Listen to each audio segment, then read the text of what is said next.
E aí, coisa na voz, demorou, mas chegou.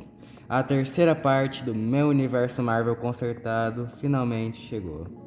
E bem, eu gostaria de agradecer a todos que deram like, que comentaram e a todos que se inscreveram no meu canal nesse tempo aí. E bem, vambora. Sem enrolação, vambora. Fase 3. Era Mutantes e Deuses.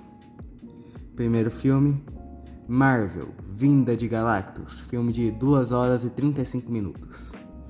A gente começaria de onde paramos na cena pós-créditos de Homem-Aranha. Veríamos as equipes dos Vingadores, X-Men e Quarteto Fantástico se reunindo para saber o que o surfista queria. Após ele anunciar a vinda de Galactus, Johnny Storm tentaria seguir o surfista, mas acabaria não conseguindo e cairia de volta na Terra. Então teríamos um pulo de 5 meses e veríamos os heróis todos preocupados, mas principalmente Reed Richards, que estaria passando noites em claro tentando encontrar uma solução para isso, até que os outros 4 arautos chegariam à Terra: o Senhor do Fogo, Andarilho dos Céus, Terrax e Stardust, para construir máquinas para facilitar a absorção do planeta. Então, para impedir isso, nossos heróis se dividiriam em grupos para impedir isso. Homem-Aranha, Wolverine e Tocha Humana lutariam contra o Terrax. Hulk, que estaria ajudando mesmo sendo um procurado, pois ele seria uma grande ajuda. Mulher Invisível e Mercúrio contra o Senhor do Fogo. Capitão América, Thor e Jean Grey lutam com o Andarilho dos Céus. E Ciclope, Vespa e Wanda lutariam contra Stardust, enquanto os outros heróis estariam ajudando os inocentes. Mas quando o surfista chega na Terra, junto de Galactus, diversos heróis tentam lutar contra ele. Contra o surfista. E Galactus. Mas mesmo difícil, com muita dificuldade, o Coisa consegue nocautear o surfista, que cairia em um lugar e seria ajudado por Alicia Masters, que, achando que o surfista era uma pessoa desmaiada, levaria ele para sua casa onde ele acordaria. Alicia tentaria ajudar, mas o surfista diria que ele não importa, somente Galactus que importa. Mas Alicia daria um discurso dizendo que todos importam, ele importa, o planeta importa e todos na Terra importam. O discurso faria o surfista se lembrar de sua amada, o que faria refletir, e indo embora. Enquanto isso, Reed e Tony estariam tentando trabalhar juntos, mas para tentar conseguir criar alguma arma para impedir Galactus. Mas com a arrogância de Tony seria difícil. Com o trabalho junto dos dois nesse momento, veríamos o Vigia, que, percebendo que os heróis não conseguiriam vencer e que o Galactus destruiria o planeta que ele considerava importante para o universo, tenta conversar com Galactus, pedindo para ele sair e procurar outro planeta. Mas ele não escutaria. Então, o Vigia decide se revelar para Johnny Storm. Ele mandaria Johnny para a nave de Galactus, para pegar o Nulificador Total. Mas enquanto os heróis tentam lutar contra Galactus e são derrotados, um atrás do outro, o surfista aparece para ajudar e diz que não permitirá que Galactus devore o planeta, mas também seria derrotado até que Reed apareceria com o Nulificador Total, ameaçando Galactus para ele ir embora com seus arautos e nunca mais voltar. Galactus, que se perguntaria como um ser tão inferior estava com uma arma daquela em mãos, então ele jura sair do planeta e nunca mais voltar sem entregarem um Nulificador Total. E mesmo com receio de entregar a Galactus, ele já diria que ele é um homem de palavra. Então ele iria embora, mas antes deixaria o surfista muito mais fraco no final. No final, o surfista iria embora para o espaço com a missão de impedir futuras ameaças e se fortalecer, enquanto os heróis, mesmo felizes por terem conseguido, agora sabiam que existiam seres muito mais fortes em todo o universo. Nas cenas pós-créditos, vemos Deadpool ligando para a Marvel perguntando por que ele não apareceu. E na segunda, vemos Thanos colocando a manopla, decidindo que ele mesmo vai atrás das joias. Segundo filme, Homem de Ferro 2, filme de 1 hora e 50 minutos. Veríamos nesse filme o Tony Stark muito mais neurótico, depois de que o Galactus veio para a Terra, criando mais e mais armaduras para ter um exército para que, caso algum dia algo mais poderoso que Galactus viesse, para que dessa vez o planeta tivesse uma armadura, enquanto a Pepper não estaria muito feliz com isso, já que ele nem estava mais olhando na cara dela. Mas durante isso, um ataque terrorista do Mandarim quase mataria o Rap, o que faria Tony dizer que não tem medo do Mandarim em rede nacional, o que ocasionaria na mansão de Tony sendo explodida. Mas por sorte ele consegue se salvar e salvar Pepper. Tony e seu amigo Rhodes agora começariam a tentar pesquisar sobre o Mandarim. Com isso, eles acabam descobrindo que ele tem um filho que se chama Shang-Chi e vive em São Francisco, trabalhando como manobrista de carros em um shopping. Então, eles sequestram o garoto, descobrindo que ele havia fugido de seu pai durante uma missão, depois de ver o mal que seu pai causava. Então, eles pediriam ajuda a ele para localizar seu pai, e depois de muito insistir, ele aceitaria. Para que Rhodes pudesse acompanhar Tony dá uma armadura a ele. Depois de uma grande viagem, o Mandarim descobre isso e consegue sequestrar nossos heróis, que depois de conseguirem se libertar, Tony chama diversas armaduras para tentarem derrotar o Mandarim, que mesmo dando muito trabalho para ser derrotado, eles conseguem vencer. No final, após a derrota de seu pai, Shang-Chi pega os anéis de seu pai. Tony, que havia gostado do garoto, faz dele praticamente um filho. Rhodes decide usar a armadura para ajudar o governo e fazer o bem, e Tony ficaria menos neurótico, melhorando sua relação com Pepper. Nas cenas pós-créditos, veríamos Rhodes decidindo que o seu nome vai ser Máquina de Combate. E na segunda, veríamos o Peter e a tia May no hospital, onde o médico diria que a May está com câncer. Inumanos, filme de 1 hora e 50 minutos. A gente começaria vendo um resumo da origem dos Inumanos, onde em meio à guerra dos Skrulls e Krees, os Krees usaram nosso planeta como base de estudos com o objetivo de criar os soldados perfeitos, usando os humanos primitivos para isso, criando os Inumanos. Mas diante de uma profecia de que essas experiências trariam o fim da própria raça, eles partem e vão embora do planeta. E então, veríamos o Raio Negro, indo até os Inumanos, onde já conseguiríamos perceber a inveja que seu irmão Máximo sente por ele, ser o rei dos Inumanos, ao invés dele. Ao longo do filme, deixaríamos claro como o poder de Raio Negro é muito mais uma maldição, ao invés de uma bênção, mostrando que o Raio Negro havia acidentalmente matado seus pais enquanto ele dormia, soltando um simples suspiro, fazendo o lar da família real desabar totalmente em cima da cabeça de todos. Durante o filme, Maximus faria a população de Attilan se revoltar contra o Raio Negro para que ele pudesse assumir o trono. Então, ele sequestraria o Raio Negro e o acertaria com o Raio dos Nervos para provar que, sob grande pressão, o rei não aguentaria e soltaria um grito capaz de destruir toda Attilan, o que faria os Inumanos irem até ele para deter o plano maluco de Maximus. Na batalha final, os Inumanos tentariam deter Maximus o mais rápido possível e conseguiriam detê-lo e impedir que algo pior acontecesse. No final, veremos Maximus preso falando na cara do Raio Negro que ele cedo ou tarde acabaria matando todos que ele ama, tentando fazer o herói sucumbir à raiva. Mas mesmo assim ele vai embora, porém visivelmente triste, pois percebeu que em toda a sua vida ele vai ter que se manter em silêncio pro resto da vida. Teremos apenas uma cena pós-créditos. Veremos um homem em um tubo que seria mostrado ser o Bucky. Próximo filme, Jessica Jones. Série, tem a primeira temporada, 7 episódios. Começaríamos mostrando Jessica Jones durante uma viagem, onde durante um acidente com o carro do governo que transportava uma substância desconhecida, toda sua família morreria e ela ficaria em coma. Após alguns meses, após a vinda de Galactus, os raios cósmicos que foram soltos seriam os estopim para que seus poderes fossem revelados, se tornando a Safira. Mesmo abatida pelo luto, ajudando os outros heróis em batalha.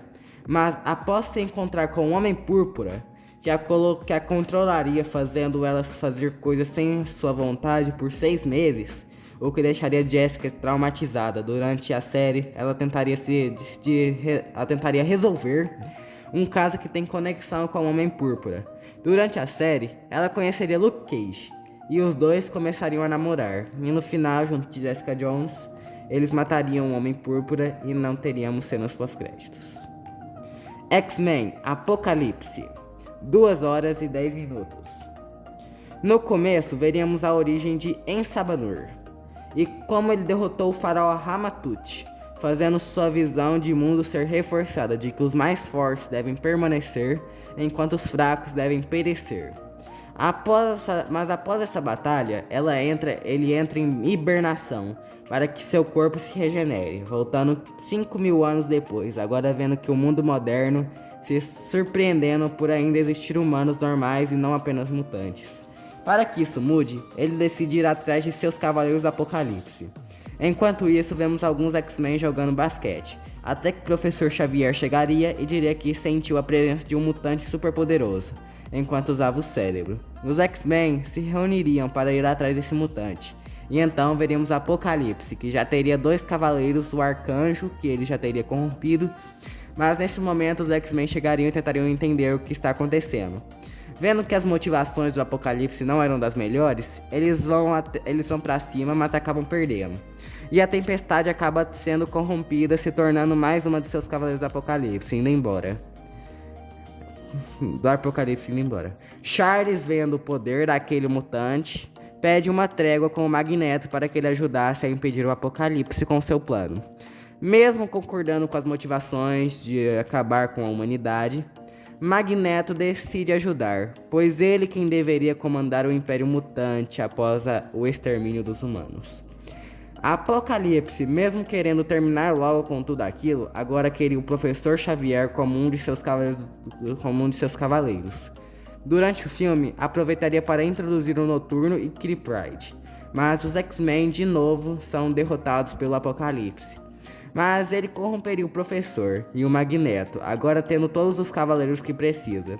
Os X-Men achariam que tudo estaria perdido, mas uma das filhas do Magneto, a Polaris, chegaria e ajudaria os mutantes. E seria explicado que Magneto havia encontrado a filha alguns anos atrás. E antes de irem lutar contra o Apocalipse, ele havia dito para ela que caso ele fosse corrompido, ela deveria agir. Então temos uma batalha final, frenética, onde o Arcanjo morreria e os X-Men sairiam muito feridos. Conseguiriam neutralizar a ameaça do Apocalipse com o poder da Vampira e da Jean Grey, fazendo ele voltar a hibernar em sua câmara. No final, Polaris se uniria aos X-Men por não concordar com as motivações de seu pai, e na cena pós-créditos veríamos os Guardiões da Galáxia no Império Shi'ar, onde descobriríamos que a Força Fênix, que era mantida presa ali, conseguiu fugir para algum lugar dessa galáxia. Próximo filme, Capitão Marvel, 1 hora e 50 minutos. Começaríamos vendo os Kree, mandando uma nave para monitorar a raça humana sob a jurisdição do Coronel Yon-Hog, levando o soldado Mar-Vell para se infiltrar entre os humanos. Mas com inveja da reputação de Mar-Vell, por causa que mesmo com Yon-Hog tendo uma patente maior do que Mar-Vell, ele ainda era muito mais respeitado do que ele. Então, após Yon-Hog matar os outros tripulantes para que ninguém tivesse testemunha do que ele fosse fazer, ele tenta matar Mar-Vell, que tentava voltar para a nave após alguns meses na Terra. Ele joga os raios da nave contra Mar-Vell, mas acaba acertando um avião particular que passava por ali. E quem estava nesse avião era o Dr. Walter Larson. Era muito parecido com Mar-Vell. Depois de um tempo pensando, ele decide se passar por Larson para fazer uma pesquisa mais aprofundada sobre a tecnologia humana. Durante o filme, ele conheceria a pilota de caça dos Estados Unidos, Carol Danvers, que no filme construiria uma paixão. Mas após Yon-Hog descobrir que Mar-Vell ainda está vivo, utilizaria uma armadura Kree para matá-lo de uma vez. Quando Yon-Hog chega até Mar-Vell, ele chama ele de Mar-Vell, o que faria as pessoas acharem que ele era um novo super-humano chamado Capitão Mar-Vell. Após derrotar Yon-Hog, ele fugiria. Yon-Hog também contaria tudo e colocaria a culpa de ter matado seus companheiros de equipe em Mar-Vell, sendo agora considerado um traidor do Império Kree. Porém, por sua coragem, a Inteligência Suprema deu a ele um traje novo e a habilidade de voar no espaço sem problema. Mas seria punido com a morte da humana que ele mais amou, Carol Danvers. mandando Ion-Hog sequestrá-la e matá-la. Mas o Capitão Marvel não deixaria isso acontecer. Ele iria salvá-la após uma batalha. Após uma batalha com Ion-Hog, ele tenta usar uma última carta na mão, usando um dispositivo Kree para matar os dois. Mas ele conseguiria fugir com a Danvers e Ion-Hog morreria com a explosão. Mas mesmo assim, a Inteligência Suprema puniria Marvel, o mandando para a zona negativa, onde por causa de sua negação em prejudicar os humanos. No final, Carol Danvers, que teria sido atingida com altos níveis de radiação, conseguiria poderes e acabaria com ela se olhando no espelho com seu novo traje, prometendo salvar Marvel da zona negativa. Na cena pós-créditos, veríamos ela indo até o cientista que descobriu essa zona, Reed Richards. Capitão América 2, O Soldado Invernal. Filme de 2 horas e 10 minutos. Começaria 6 anos antes com o novo Barão Zemo matando o Guardião Vermelho, enquanto negociava com um traficante de armas, mas se interessando por um homem em um tubo, que seria dito como uma máquina de matar, usada pela Rússia durante a Guerra Fria. Mas o homem só o trocaria pelo Tesseract. Então, vamos para os tempos atuais, e o Barão Zemo conseguiria o Tesseract, que foi pego por alguns infiltrados na SHIELD, agora finalmente podendo trocar pelo Soldado Invernal. Enquanto isso, vemos Steve Rogers com Sam Wilson, seu novo amigo, até que ele seria chamado pela SHIELD, que queriam ajuda dele para deter um certo soldado que já havia matado diversos agentes e outras pessoas, e parecia estar atrás de Fury para matá-lo. Nesse filme seria apresentada a Viúva Negra e o Gavião Arqueiro, que ajudariam o Capitão durante uma emboscada. E o Capitão lutaria contra o Soldado Invernal e descobriria que ele é o Bucky. Mas após ter seu rosto revelado, ele acaba tendo que fugir. Ele vai até o funeral de Peggy Carter, que teria morrido, e conheceria Sharon Carter, a sobrinha de Peggy, que também trabalhava na SHIELD. Mas após isso, Steve tentaria ir atrás de mais informações sobre o Soldado Invernal, e acaba indo até uma antiga base da Hydra, e acha algumas informações e descobre que aquele era mesmo Bucky, que após ter caído no mar, tinha sofrido uma lavagem cerebral para se tornar uma máquina de matar, sendo preservada em um tubo para impedir o envelhecimento e ganhando um braço de metal. Nesse momento, ele encontra um robô com a consciência de Arnim Zola, que o contaria como fizeram isso. Após o capitão ir embora, ele decide encontrar seu amigo e trazê-lo de volta de uma vez por todas, indo até o Barão Zemo, junto de Sam Wilson com um protótipo de Falcão, Homem de Ferro, Viúva Negra e Gavião Arqueiro, que lutariam com os agentes da SHIELD. Da Hydra. Eles lutariam contra os agentes da Hydra. Enquanto o capitão lutaria entre aspas com o Soldado Invernal, tentando fazer ele voltar com discursos, sendo uma luta bem equilibrada, com o capitão apanhando e o Bucky batendo, se recusando em lutar com seu melhor amigo Bucky, mas quando ele estava prestes a matá-lo, ele se lembra dele, que deixa o capitão em um lugar seguro e vai embora no final. No final, veríamos que mesmo o capitão não sabendo para onde ele foi, ele fica feliz por ele provavelmente estar bem agora. Na primeira cena pós-créditos, vemos o capitão lendo o jornal e se deparando com a notícia de que o Hulk acidentado tinha feito um caos em Las Vegas.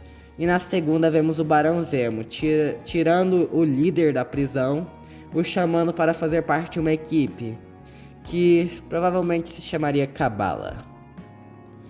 Guardiões da Galáxia Volume 2, filme de 1 hora e 55 minutos. Após a aventura do último filme, os Guardiões acabaram sendo chamados ao Império Shi'ar para tentar recuperar a Força Fênix que havia fugido do planeta, mas não conseguiriam por ser poderosos demais. Então a rainha do Império Shi'ar diria que iria chamar alguém de mais confiança para o trabalho. Veremos que após terem saído do planeta, eles acabam sendo emboscados por Nebulosa, que estaria sob as ordens de Thanos para recuperar a Gamora. Eles não se renderiam tão fácil, fazendo a nave de Nebulosa junto com a deles cair em um planeta estranho. Mesmo assim, Nebulosa não pararia e iria atrás de matar eles, mas conseguiriam prender ela. E então conhecem um homem que diria que seu nome era Ego, e que ele era o próprio planeta. Mas mesmo assim, eles ficam interessados pela beleza do planeta e decidem ficar lá por algum tempo. Enquanto isso, Yondo descobre que Peter estava no planeta Ego. Sabendo o que iria acontecer com ele, ele vai atrás daquele que ele considerava seu filho. Mas durante isso, nossos heróis estariam se divertindo no planeta, já que o recepcionista Ego parecia um homem tão bom. Mas enquanto todos se divertem, Gamora começa a suspeitar daquele lugar, depois que vê um mural de diversos planetas que foram destruídos após terem sua energia vital sugada. Mas as suspeitas são mostradas verdades após Yondo chegar lá avisando sobre o que o Ego pretendia fazer com eles, que era sugar suas energias vitais e então começaria uma perseguição. Após Ego descobrir que eles sabem, começaria uma batalha onde Rocket e o Baby Groot tentariam explodir o planeta para fugirem de lá. Yondo se sacrificaria para que Peter Quill continuasse vivo e no final todos eles sairiam do planeta, menos Yondo. E Ego seria explodido, enquanto Nebulosa seria mantida presa na nave dos Guardiões. Na primeira cena pós-créditos veríamos a rainha do Império Shi'ar contatando o Professor Xavier, e na segunda veríamos Thanos, mais raivoso do que nunca, por sua filha favorita ter o traído, e Nebulosa aparentemente também. Próximo filme, O Espetacular Homem-Aranha Nunca Mais. 2 horas.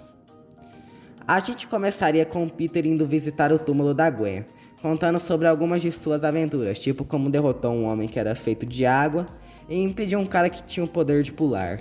Até que o Capitão Stacy chegaria ali e teria uma conversa com o Peter.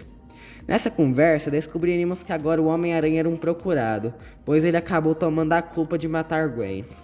Logo após isso, veríamos como a vida de Peter está horrível. Sua tia está com câncer e ele não tem dinheiro para o tratamento. Seu melhor amigo odeia o Homem-Aranha. Sua namorada foi morta, mas mesmo assim ele tenta seguir forte, sempre tentando ajudar os outros. Mas enquanto ele tenta impedir o Shocker de roubar o banco, ele acaba tomando uma surra por seus poderes acabarem falhando. Enquanto isso, veremos alguns dos professores da faculdade de Peter, onde teríamos um cameo de Miles Warren, o futuro Chacal, mas o que tem mais destaque é o Dr. Kurt Connors, que estaria fazendo experimentos com répteis para tentar recuperar seu braço perdido. Mas após um drama familiar, dele achar que seu filho tem vergonha de ter um pai sem um braço, ele mete o louco e implanta o soro, que ainda não está pronto, em suas veias, e acaba se tornando um lagarto. Enquanto Peter, depois de ter caído em um beco, enquanto escalava a parede, começa a refletir e decide que não quer ser o Homem-Aranha nunca mais. Durante isso, Peter estaria em um dilema: se ajuda os policiais a derrotar o lagarto, enquanto seu amigo Harry dá uma proposta dele morar em um apartamento junto com ele, o que ele aceita. Mas ele não conseguiria ficar muito tempo sem ser o Homem-Aranha. Após o lagarto quase matar algumas pessoas, ele decide voltar. Mas o plano final do lagarto era transformar toda a cidade de Nova York em lagarto, por se achar uma raça superior. Na batalha final, Peter, que teria desenvolvido uma cura para o lagarto, mas para que desse certo, o Capitão Stacy se sacrificaria, e o Doutor voltaria ao normal. No final, veremos Peter cuidando de sua tia, prometendo que ela iria ficar melhor. Mas depois de sair, ele acaba esbarrando com uma mulher ruiva, o que desperta uma curiosidade nele. Os dois conversam, e ela diz que seu nome é Mary Jane. Mas, nas cenas pós-créditos, veríamos o Dr. Octopus na prisão, com a foto de alguns vilões que o Homem-Aranha derrotou durante os filmes. Na segunda, veríamos Harry procurando sua roupa, o que ele havia emprestado para o Peter no armário do Peter, onde ele encontraria o traje do Homem-Aranha. O Imparável Hulk 2, Verde ou Cinza, filme de 2 horas. O filme começaria com Bruce Banner caminhando na rua com pensamentos negativos, mostrando como as pessoas tinham medo dele e como ele tinha se excluído do mundo, tentando se manter o mais escondido possível. Enquanto isso, o Sargento Ross estaria querendo colocar o Bruce em uma prisão, mesmo que ele não pudesse começar uma caça ao Hulk, já que ele tinha ajudado na derrota contra o Galactus e havia sido perdoado pela destruição no filme dos Vingadores. Mas ele tinha certeza que ele ainda era uma ameaça, somente esperando a hora que ele perdesse o controle para ir atrás dele, já que o Bruce ganharia liberdade. Porém, seria proibido de se transformar durante o filme. O Bruce ouviria vozes na cabeça, que seria a voz do Hulk, dizendo que eles deviam ir embora, que ninguém gostava deles, e etc. Mas aconteceria do sargento mandar diversos soldados ficarem vigiando o Bruce. Mas ele acabaria descobrindo após ver sua cara que havia sido revirada, e então ele cederia à vontade do Hulk, mas não o Hulk normal, e sim um Hulk cinza. O soldado Emil Blonsky tentaria lutar contra ele, mas seria facilmente derrotado. O líder, que estaria manipulando tudo por trás, aproveitaria e sequestraria o Blonsky, enquanto o Hulk iria embora para Las Vegas, e voltaríamos com o Bruce acordando sendo cercado por alguns militares. E então descobriríamos que o Hulk cinza havia feito um verdadeiro caos em Nova York, não destruindo, mas virando quase um novo chefão da máfia em Las Vegas. O Bruce, não querendo ser preso de novo, tentaria correr, mas os militares conseguiriam pular em cima dele, mas ele se transformaria no Hulk verde. Em paralelo, veríamos o líder decidido a criar seu próprio Hulk, convencendo Blonsky a aceitar, já que assim ele poderia derrotar o Hulk e ganhar um alto renome mundial por ter derrotado ele. Mas acabaria se transformando no Abominável, fazendo o líder soltá-lo em Las Vegas. Os dois teriam uma batalha frenética, onde o Hulk venceria, mas no final o Capitão América chegaria em Quinjet, tentando fazer o Hulk se render. Mas ele não escutaria o Capitão, e teria uma luta com ele e ganharia. Mas vendo todo o caos que causou, ele decide pegar o Quinjet e o filme terminaria desse jeito, sem mostrar para onde ele foi. Na primeira cena pós-créditos, veríamos Rick Jones, Betsy Ross e Jennifer Waters, sua prima, recebendo a notícia de que o Bruce havia sido raído do planeta. E na segunda, veríamos o líder invadindo a prisão em que o Blonsky estava preso, chamando ele para acabá-la. X-Men Fênix Negra. Filme, 2 horas e 20 minutos. A gente começaria vendo a equipe dos X-Men no espaço, tentando encontrar a Força Fênix. Mas após uma tempestade de radiação cósmica, Jean usa seus poderes, fazendo ela quase morrer, mas por conta da telepatia de Jean, a Fênix a encontra. Ela se torna a Fênix Negra. Agora voltando para a Mansão Xavier, eles percebem que a Jean está muito mais poderosa. O Clube do Inferno, descobrindo isso, fazendo com que o Mestre Mental entre na cabeça da Jean. Com isso, ela começa a ver tudo como se fosse do século XVIII, vendo Sebastian Shaw como seu marido, o que também faria ela ver os X-Men como seus inimigos. Mas mesmo assim, o Ciclope, com um elo mental, a Jean, consegue fazer ela voltar, matando o Mestre Mental, fazendo o lado mal da Fênix aparecer. Mas Jean acharia que estava fazendo certo, achando que tinha o controle sobre suas ações. Agora que o lado mal tinha aflorado, ela vai até o espaço, causando um caos, destruindo o sistema solar inteiro e destruindo uma nave do Império Shi'ar. Por fim, voltando à Terra para matar seus pais, com o objetivo de para separar de vez a Jean da Fênix. Porém, os X-Men conseguem chegar antes de qualquer tragédia e tentam lutar contra Jean.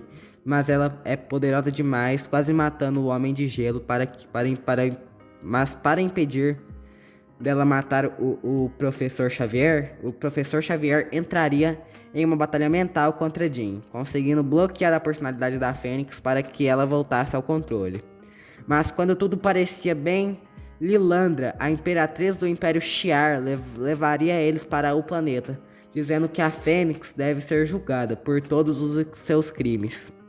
Porém, os X-Men não querem entregar sua aliada, então tenta fugir e lutar contra o Império, mas em meio a tudo aquilo, Jean começa a perder o controle, mas ainda conseguindo se manter. No final, ela veria que se ela não morresse, ela poderia causar algo pior ainda. Pensando em todas as vidas que ela tirou, ela decide se desviver, antes se despedindo do Ciclope, acabando com sua vida com uma arma alienígena. E então pulamos para o funeral de Jean com um discurso do Vigia, dizendo que essa era a história da mulher que poderia ter vivido como uma deusa, mas decidiu morrer como uma humana. O Ciclope sairia dos X-Men e na cena pós-créditos veríamos uma nave adentrando a floresta africana, até aparecer o reino de Wakanda. Justiceiro, série, temporada 2, 8 episódios. Nessa segunda temporada, logo no começo veríamos Frank Castle fazendo um massacre na prisão e fugindo de lá durante isso. Durante a série, teríamos uma briga de gato e rato do Demolidor que estaria atrás do Frank por não concordar com seus métodos, enquanto o Justiceiro estaria atrás de matar o Rei do Crime, que estaria concorrendo a prefeito de Nova York, mas acabaria perdendo. Em paralelo, após algumas brigas, os dois se entendem, e mesmo o Justiceiro querendo deixar o Rei do Crime cheio de furo, ele faz o jeito do Matt, conseguindo no último episódio colocá-lo na prisão. Mas seria mostrado que ele ainda tem controle de tudo, mesmo na prisão. E no final veremos Matt e Frank se separando, mas com o Frank deixando claro que se da próxima vez se o Matt colocar o dedo no meio dos assuntos dele, ele vai... Não, peraí. Errei aqui, desculpa. Mas com o Frank deixando claro que da próxima vez não quer o dedo do Matt no meio dos assuntos dele. Nas cenas pós-créditos, veríamos o Rei do Crime convocando um assassino de alto renome mundial para matar o Demolidor. Esse assassino é conhecido como Mercenário. Pantera Negra, filme de 1 hora e 50 minutos. Começaríamos vendo a história de como Wakanda conseguiu o Vibranium, e depois pularemos para uma história de 28 anos atrás, quando Ulysses Klaue invadiu Wakanda e levou diversos wakandanos de lá como escravos, entre eles o primo de T'Challa, N'Jadaka, que nesse dia ficou com ódio da família real de Wakanda, por serem tão fracos ao ponto de não protegerem seu próprio povo. Pulando para os dias atuais, vemos que o rei T'Chaka morreu após uma missão, e agora seu filho T'Challa deve se tornar o rei, participando da cerimônia e ganhando do líder da tribo dos Jambari. Então, eles recebem a erva coração, se tornando o novo Pantera Negra. Em paralelo a isso, N'Jadaka, que conseguiu fugir das mãos de Klaue, o matando, agora trocando seu nome para Eric Killmonger, para se camuflar como cidadão americano. Mas após saber da morte do rei T'Chaka, decide que é hora de iniciar seu plano, levando o corpo de Ulysses Klaue até Wakanda, para mostrar que é um aliado deles, revelando ser o primo de T'Challa, exigindo um confronto para saber quem deve ser o rei de Wakanda. Após uma luta onde o Eric ganha e T'Challa perde, T'Challa é jogado na cachoeira abaixo. Após isso, Killmonger comanda tudo, mas após muita tirania dele, a mãe de T'Challa e sua ex-namorada Dora Milaje descobrem que o corpo de T'Challa ainda está vivo na tribo dos Jambari, conseguindo trazer o rei de volta. Então eles decidem voltar para Wakanda, onde aconteceria uma guerra entre o lado que apoia as decisões do Killmonger e o lado que apoia o T'Challa. Após a batalha final, onde T'Challa consegue ganhar e o Eric é preso, agora em Wakanda, e agora o Wakanda prospera mais uma vez. Na primeira cena pós-créditos, veríamos o Dr. Stephen Strange, e na segunda veríamos a câmera ir para debaixo das águas, onde apareceria não ter nada, mas de repente aparece o reino de Atlântida. Próximo filme, Doutor Estranho, filme de 1 hora e 55 minutos. Eu não mudaria muita coisa do filme original.